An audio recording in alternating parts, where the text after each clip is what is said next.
Hi viewers, మనం వచ్చేసి తరిగొండ వెంగమాంబలో సాధన పత్రము వర్క్షీటు 4 చూస్తూ ఉన్నాము. క్రింది పేరాను ధారాళంగా చదవండి, ప్రశ్నలకు సమాధానాలు రాయండి.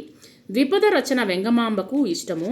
తరిగొండలో ఉన్న రోజుల్లోనే నారసింహ శతకము, నారసింహ విలాస కథ, శివనాటకము, రాజయోగ సారము, కృష్ణ నాటకము, పారిజాతాపహరణము, చెంచు నాటకము, శ్రీకృష్ణ మంజరి, శ్రీ రుక్మిణి నాటకము, ద్విపద భాగవతము, వాసిష్ఠ రామాయణము, ముక్తికాంత విలాసము, శ్రీ వెంకటాచల మహత్యము, అష్టాంగ యోగ సాధన అనేటువంటి గ్రంథాలు రచించింది. వేంగమాంబ ప్రతిరోజు శ్రీనివాసుడికి ముత్యాల హారతి ఇచ్చేది.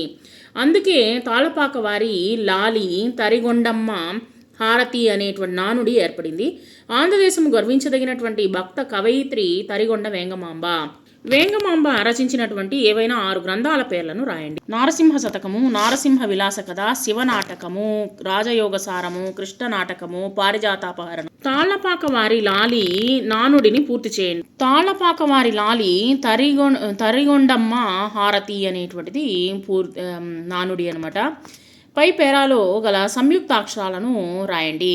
కృష్ణ నాటకము, రుక్మిణి నాటకము, మహత్యము, అష్టాంగ, గర్వించబడిన, తర్వాత భక్త కవయిత్రి. నిఘంటు ఆధారముగా అర్థాలను రాయండి. గ్రంథము, నానుడి.